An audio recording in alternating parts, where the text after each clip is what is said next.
pledge allegiance to the flag of the United States of America and to the republic for which it stands, one nation, under God, indivisible, with liberty and justice for all. Thank you. Roll call, please. Councilmember Losey. Here. Councilmember Stanfield. Here. Mayor Pro Tem Trent. Here. Mayor Long. Here. Thank you, Sienna. At this time, we have oral comments from the public. If anyone would like to address the council on anything that is not on the agenda tonight, please come up to the podium. Thank you. Hi, I'm Arlene. Oops. Oh, no, she broke it.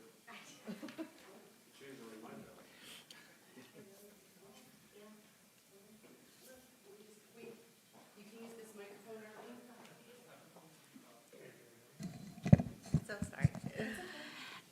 My name is Arlene Spires, and I wanted to announce the community Thanksgiving dinner this Thursday from 1 to 3 at the Fortuna Veterans Hall. And this will be the 14th year of the River Life Foundation hosting the community Thanksgiving. And it's free for anyone to attend. And if you'd like more information about transportation options and volunteering opportunities, please call 707-296-0415. Again, that's the community Thanksgiving dinner this Thursday from 1 to 3 at the Fortuna Veterans Hall. Thank you. Thank you, Arlene. Anyone else? Seeing none, we'll close public comment and move on to our consent calendar. We have 12 items tonight, including city council minutes, all of our monthly reports from our departments, administrative, community development, finance, parks and rec, police, public works, River Lodge, our report of disbursements, our virtual meetings resolution, and our alcohol beverage control Office of Traffic Safety grant contract, and an amendment to between the City of Fortuna and the Humboldt Skate Park Collective. Does anyone wish to pull anything? All right. Ask for public comment. No, they can I move already to comment. approve the consent calendar as printed. Second. Motion and a second. All in favor? Aye. Thank you. Moving on to our city council business, authorize the acceptance and execution of the grant funds from the State of California Budget Act 2021, SB 129. Staff report, please. Thank you, Mayor Long, Honorable Council. This was some good news. We recently were notified that we received a Building Forward Library Infrastructure Grant totaling $219,083.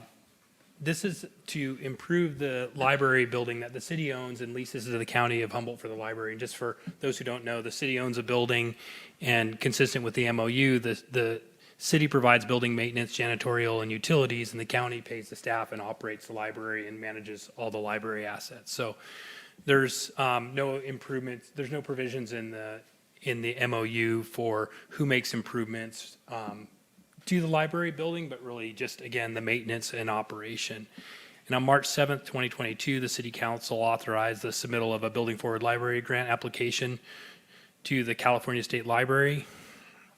The purpose of the grant is to redesign and remodel the existing library footprint, interior amenities, so the library is fully compliant with the Americans with Disabilities Act, including heating, ventilation, air conditioning, window upgrades, installation of a backup generator, a Tesla power wall, solar panels, and other wiring and communication upgrades. So the thought is once this project's built, it's complete, it'll have all those energy efficiency upgrades, it'll be fully compliant, and going forward in the long term that there will be reduced little or no power costs for use of the building.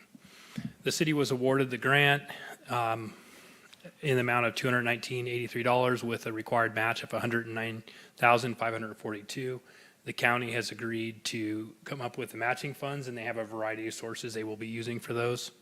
And so the city's role on this project really would be to administer the grant in the time it would be for the oversight and administration, working with the county to help implement the grant. So we'll have a kickoff meeting with the county, figure out exactly what the roles and responsibilities are. And the county's willing to take it on because it's our building. The city has to be the administrator and pass through for the grant.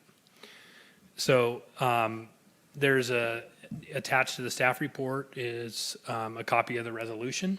And staff's recommendation is that the council designate the city manager as the authorized representative to sign the documents associated with the grant and adopt Resolution 2022-34. Thank you, Merritt. Any questions for Merritt? Does anyone from the public have any comments or questions? Seeing none, we'll close public comment.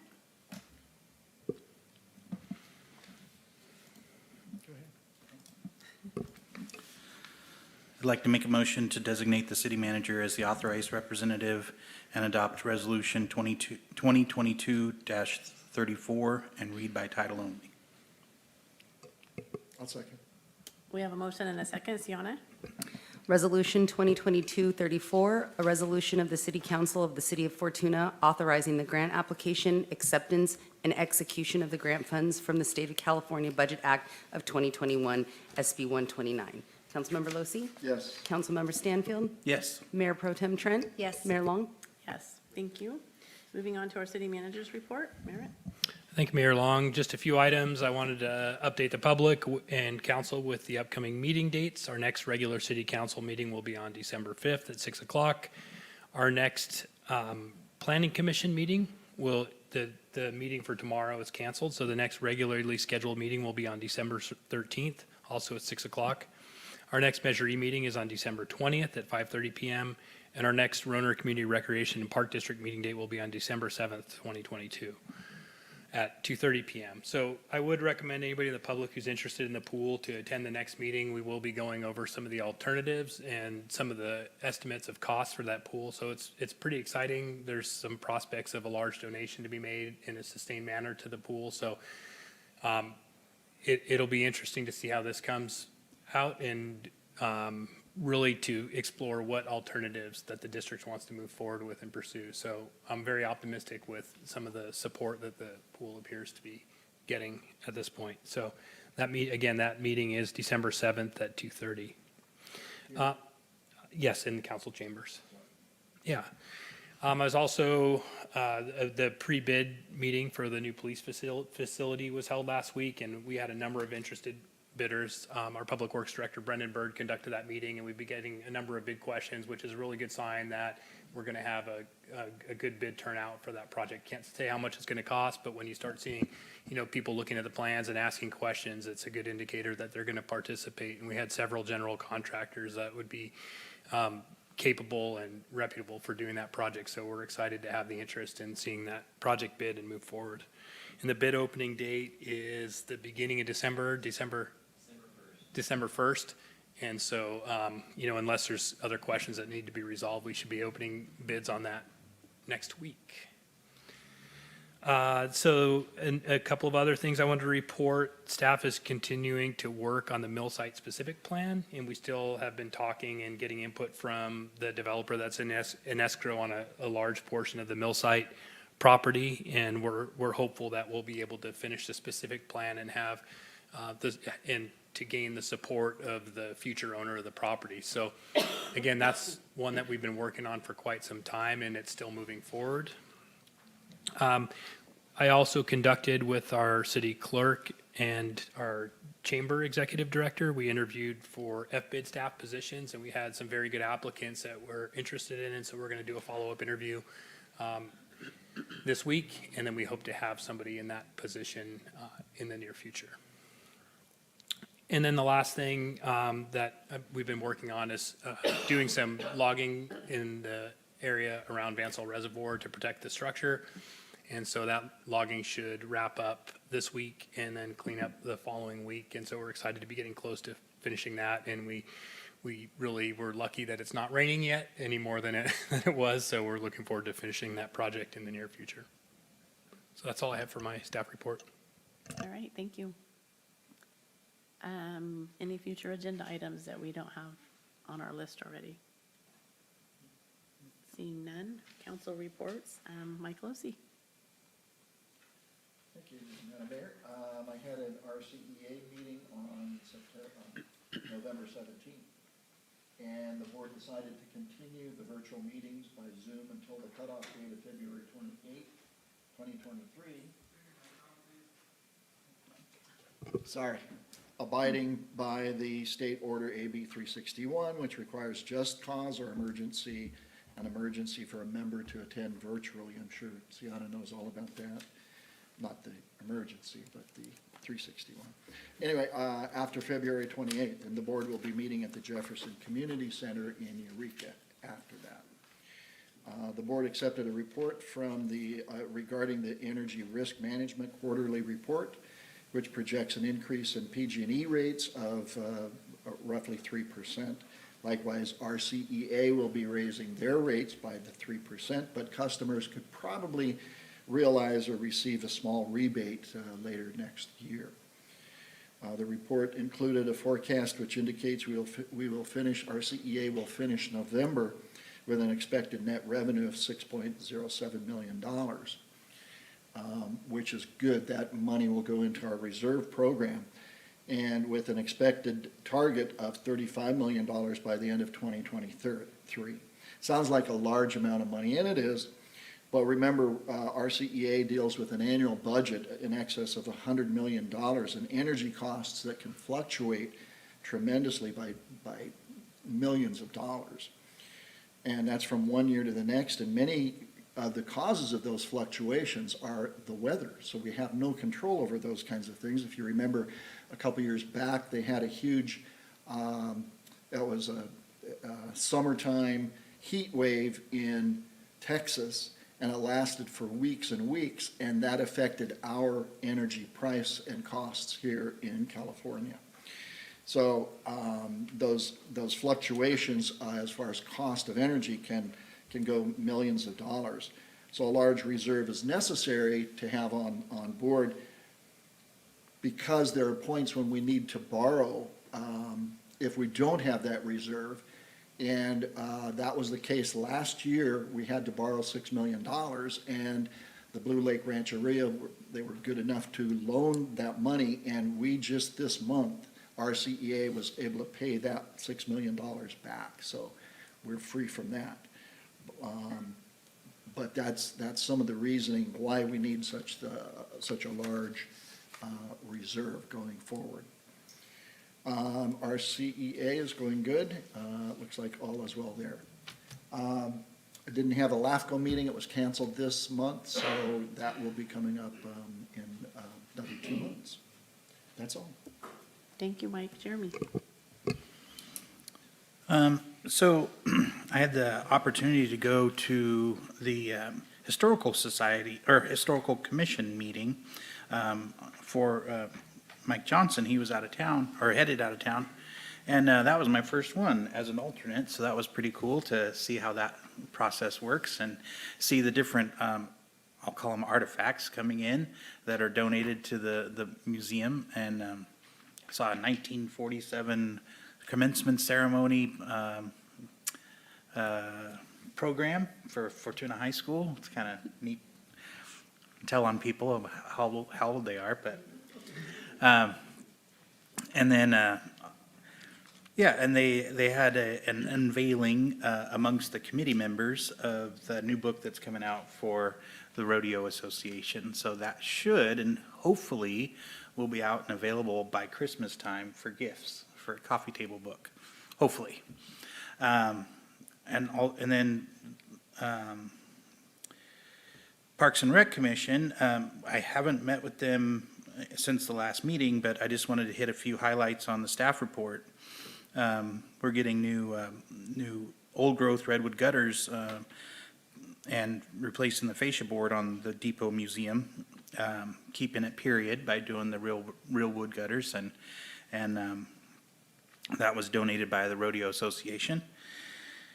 And then I'm happy to report there's only one incidence of covering graffiti from this last month compared to several months prior on the museum itself. And then I'm really excited to hear or to see that the attendance of the museum was back up to pre-COVID numbers, 228 visitors last month. So that's great, because in 2020 we had 92.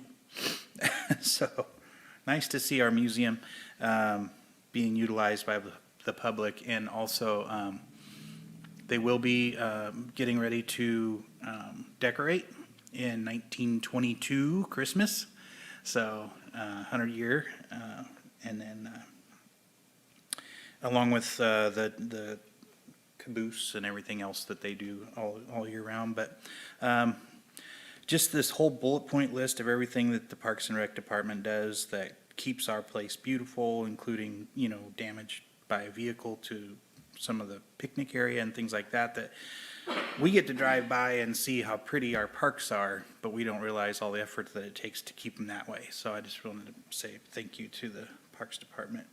And other than that, I will say happy Thanksgiving to everybody. Thanks. Thank you, Jeremy. Tammy?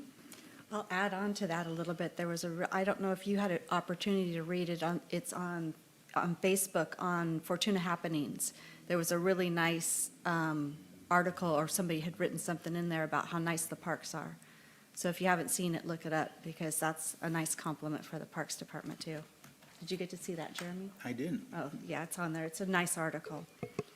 Also, the Truckers Parade, Fortuna's Truckers Parade, will be Friday, December 9th at 6:30. It leaves Redwood Village and it ends up down on Main Street. So that's always fun to come out and watch. And that's also the same night that the downtown merchants will have their open house from 5 to 8 o'clock. And then the Kids Free Movie is, I believe it's Saturday the 10th. I'm not positive on that date, but I'm pretty sure that's it. And the tickets you can pick up there's 20 different locations. You can look up those locations on the Chamber's website. And the movie that they'll be seeing this year is Minions, I think, is what they said. So that's all I have to report. Everybody have a nice Thanksgiving. Good shopping. Thanks, Tammy. We'll have a REDEC executive meeting next week, and that will probably be my last one, because they'll probably cancel the normal meeting on the 28th. The cross-country run, I think, went well, even though it was pouring down rain during race time, and then in the afternoon it cleared up. So that was kind of disappointing, but it maybe gave CR a little bit of an edge. They went on to the finals for state, and Hannah Hartwell from CR actually won state, so that was really exciting. Holiday Dazzle is coming up, so if you start decorating your homes and your businesses, make sure you enter the contest so that you can get on the map so people can actually drive by and enjoy all of your hard work. And there's also prizes that you could possibly win, and we appreciate people stepping up and making our town sparkle. It's always a fun time. And then a quick congratulations to Mike Johnson, Chris Mobley, and Kyle Conley for our new council-elect people that will be taking office probably December 19th.